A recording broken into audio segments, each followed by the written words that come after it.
when you find your people, you find the person that inspires you, that gets the best out of you, that activates you on your core strengths and doesn't just say no all the time, right? That it's someone who's willing to take some risks and put yourself out there. And when you find that from a leadership perspective, it's really anything that we have set our mind to, we have accomplished in those short 2 years. Here's the thing. The fastest growing companies in the world, they're small businesses, often with less than 100 employees. So how are gritty entrepreneurs, CEOs, and founders like us going up against massive markets, scaling teams, building systems, and skyrocketing to success before crashing and burning? This podcast will give you those answers. My name is Chris Ronzio. Welcome to the fastest growing companies.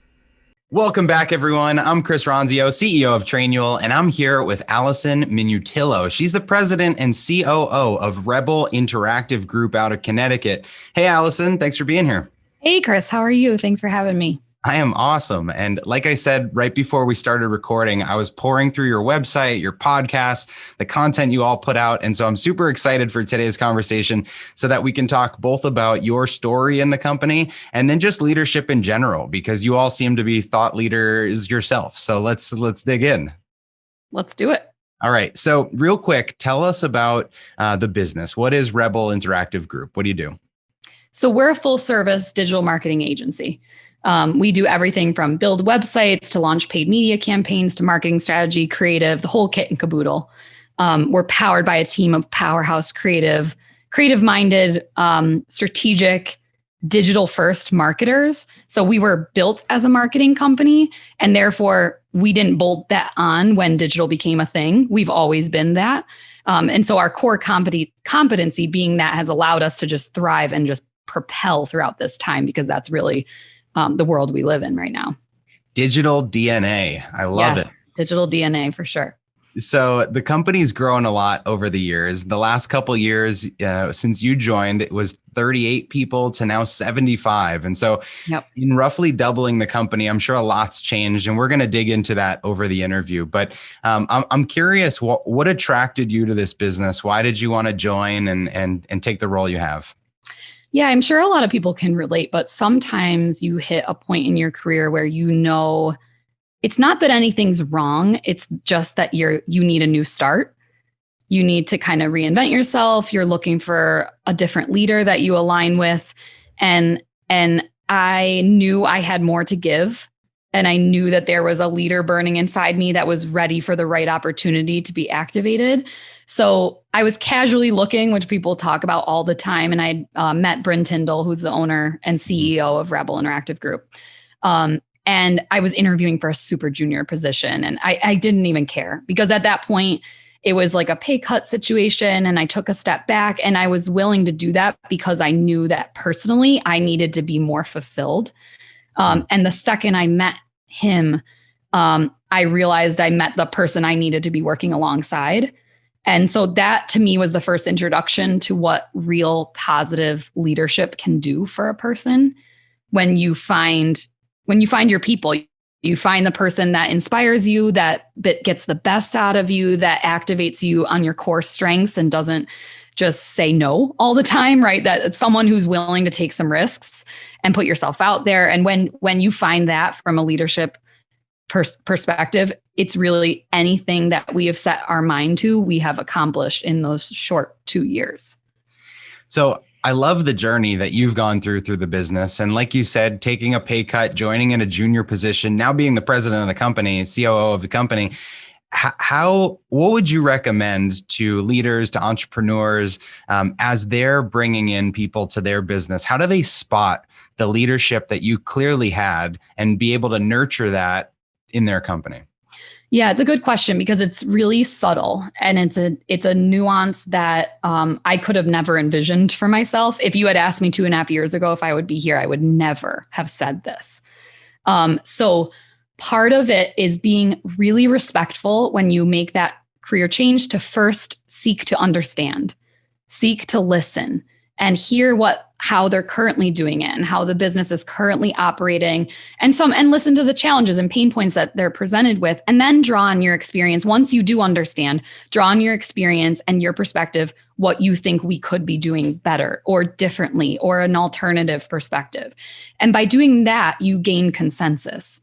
And I think when you're a fast growing, when you grow in your career really quickly and you ascend really quickly, it's really critical that it's not driven by title. It's driven by people believing in what you believe in and having the support system of people who like you, care about you, believe in you. And it's because you do those things for them. You like them, you believe in them, and you care about them. So it's like this empathy from all angles is the most critical part when you're kind of ascending through that company to whatever position it is. And once Bryn kind of spotted it in me and said, because it was a long time coming, it wasn't an overnight promotion, right? You can't it's not a position that you just say like, okay, that person's going to be president, right? You have to really build and think about the complexities with that. But the second he put it in my mind that was how he saw me someday, then I started seeing myself in that capacity. Wow. So he saw it before you saw it. Oh yeah. One day he said, I think we need to talk about like what you could do for Rebel and this was a while ago, right? So it was very early on when I started here, what you could do for Rebel. And I remember it was on a Friday and we were traveling that Monday together, for a client pitch.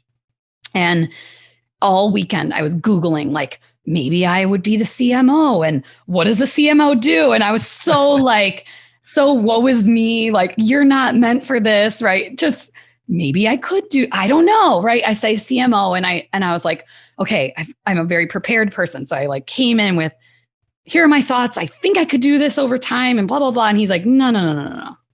I'm talking president. And right when he said that, it was like, I was so at ease with that word because it was actually what I was meant to do. And it was I can't even describe the moment, but I'll never forget it because it was because he saw the right person saw me in that right role, but it was all of my strengths, the things that I'm actually good at, coming together in that right moment and vision that was like, yep, I can do that. I know that I can do that. This is such a unique perspective. And so we're going to come back to the business scaling and growth and all of that amazing journey over the last few years. But I'm curious. So when Bryn reflected and when he shared that with you and you saw that trajectory for yourself, how did the next 12 months or 18 months or 24 months go? What was the process of him taking some of those responsibilities off his own plate? And how did your roles evolve to make this work like it has today? Great question. We are still figuring that out. We figure it out every single day. So it's a lot of hard work. It's a lot of effective communication and allowing ourselves to just really lay out the hard stuff on the table and just, you can't be guarded in a situation like this with a business growing this size. So I've been around organizations where the leadership just battled each other and they didn't talk to each other and they weren't honest. And you would hear one version if you're talking to this person, and you'd hear a complete opposite version of the same story if you're talking to another. And that is not what we have. So throughout this, we first started with the end, which is, what do we want? What do we want Rebel to be? What do we want this brand to become? What's our piece of that? And what's our vision for ourselves? Like what do we want to feel fulfilled from a professional standpoint?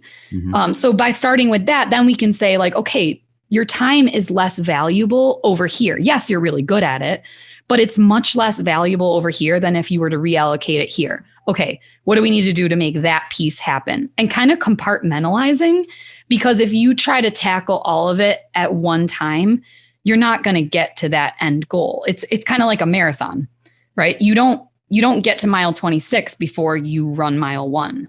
So you have to break big moves down into, all right, we're going to make this change. It's going to be for these reasons, and we're going to let that settle in. Now we're going to move on to the next change. And it's this path, mile to mile to mile to mile, to to foot in front of you at sometimes, like just very micro and macro decisions that happening at the same time to get to that end goal.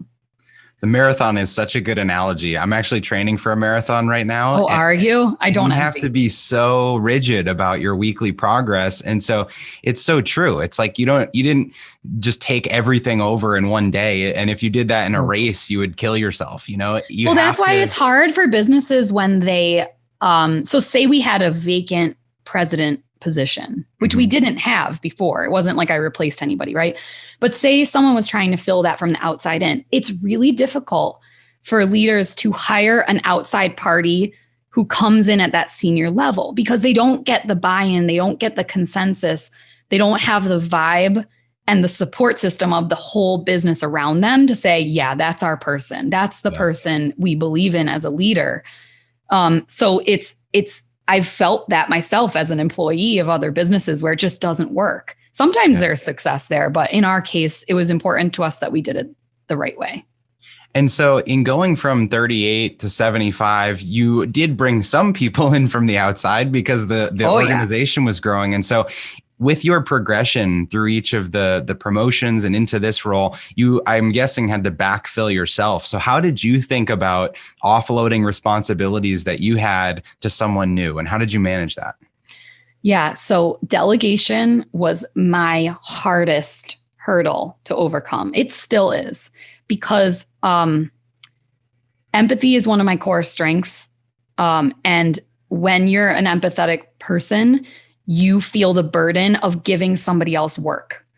And so when you feel like, oh, I'll just take that from you, you have to release it. If you're going to lead a company and see the big picture and plan and plot the big picture, which is where your company really needs you to spend your time, but you're constantly feeling guilty about giving people micro tasks, you're going to fall flat on your face. And I learned that the hard way. I took on too much. And then that's when you feel like you're burning out. And I just did it the other day, right? It's not something you're ever going to be perfect at. It's like you take and keep things on your list because you feel bad that other people are overworked, but there's no way that you can accomplish both things. You have to lead from a bigger 30,000 foot view and in the trenches and doing the work yourself, because you're not just out here, right? But it's a very delicate balance of taking on far too much than you can mentally handle. Yeah, you know what clicked for me in that process? Because I'm the same way. I would feel that burden of giving someone else that work and feel like they're doing me a favor, and I owe them, and they're, because they're helping supplement the time. But it was when I realized that the handing off, delegating responsibilities was empowering people to up-level their own skills and take on new challenges. And when I saw people really liking that work, it didn't feel so much like I was handing off a burden. It felt more like I was giving out presents. Yeah, you know what? It's like people are not motivated by money. Like it's such an old concept in business that people are only motivated by title and salary. That's not what we have here. Yes, that's a piece of motivation. That's everybody's motivation. You want to do well and feel successful in that regard. Yeah. But at their core, people are motivated by the work that they do and the pride that they feel in their work and the visibility and the accountability and the accolades and the respect that gets you when you produce an exceptional deliverable.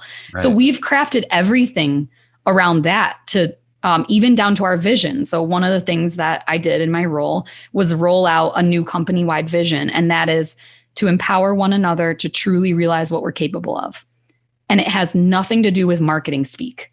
It has everything to do with what do you got, Chris? What do you have in you today that you can bring to the table that is better than what you did yesterday, to kind of outdo yourself and see what you have that can be leveraged with other people. And then by doing that, you build an organization that people want to work for. Yeah.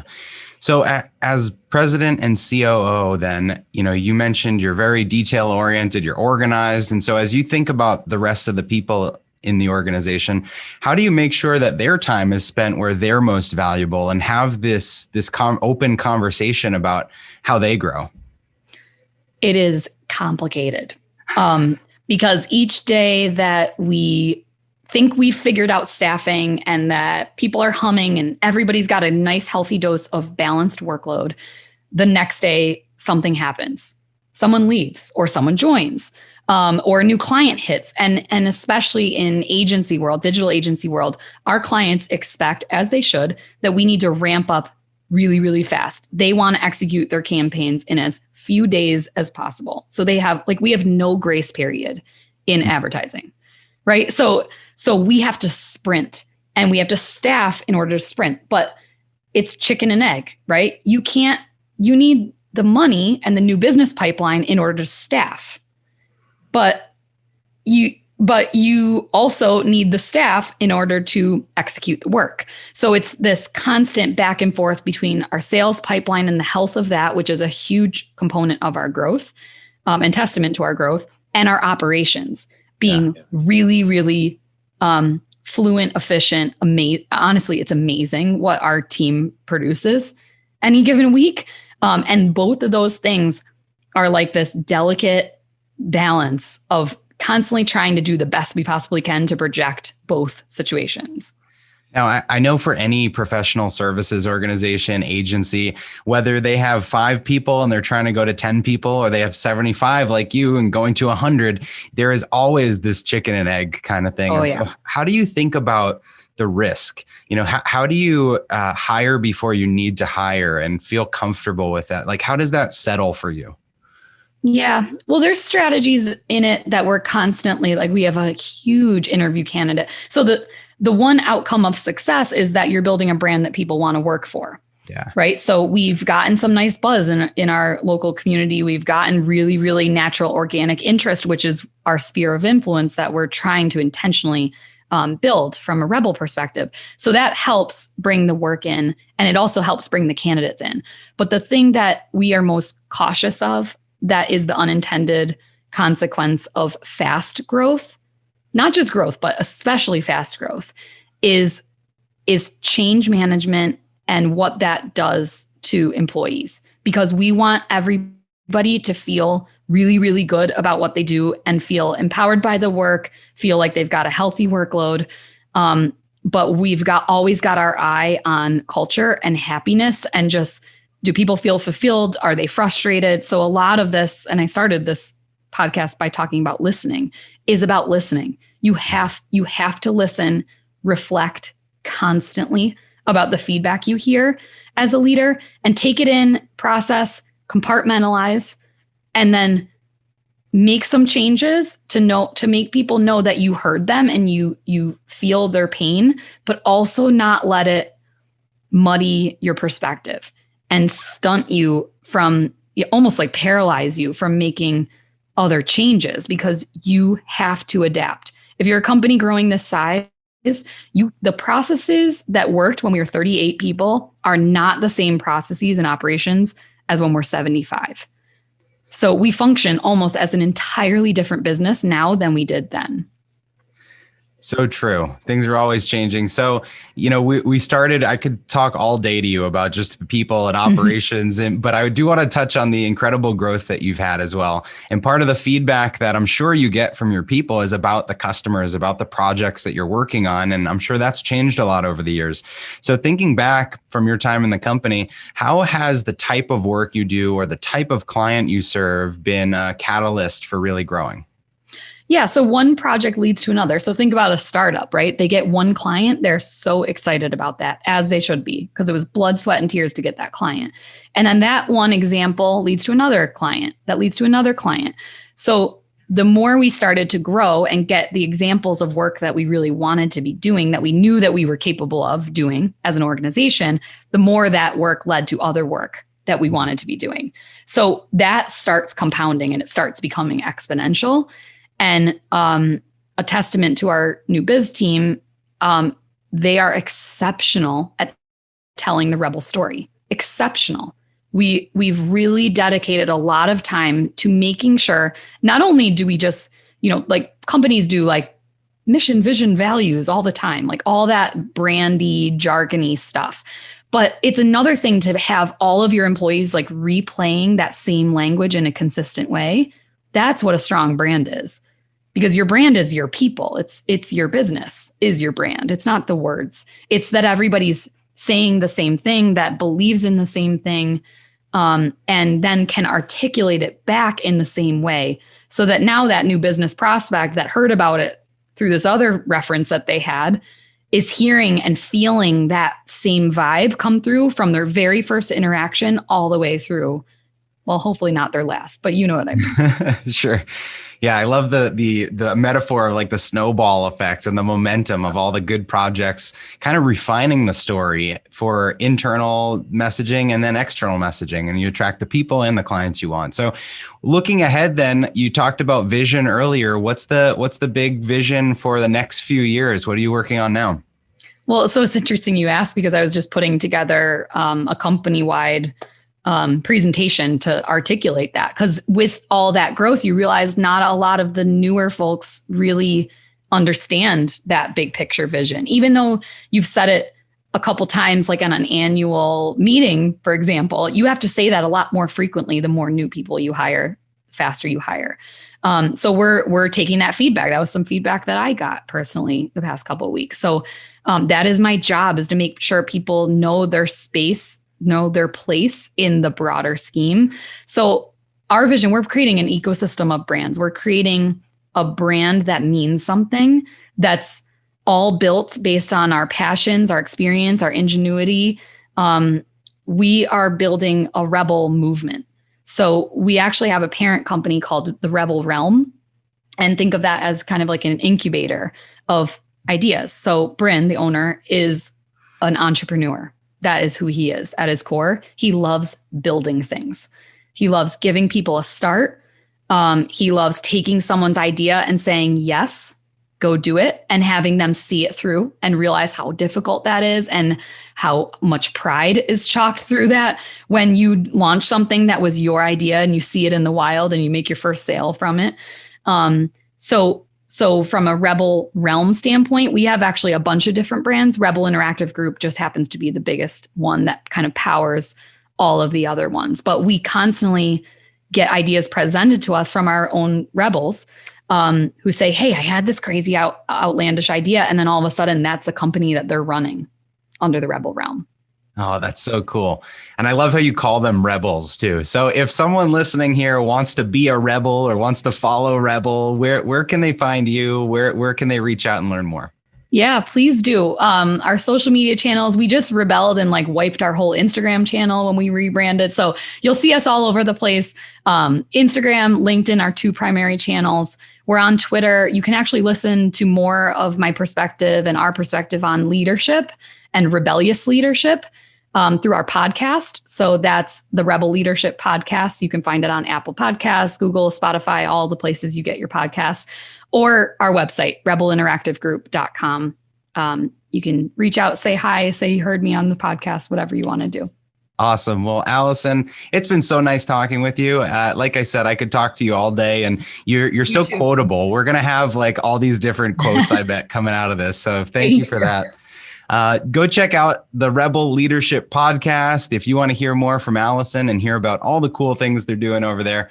As you heard, they grew from 38 people to 75 people, and the sky's really the limit as they've rebranded and just continue to polish everything that they do through their social channels, their website, which is super cool. Go check that out and see everything that they're working on out there in Connecticut and beyond. So, Allison, thanks so much for being here today. Thanks so much for having me, Chris. Hopefully you can borrow a page from Allison's playbook as you're building your own, and we'll see you on the next show.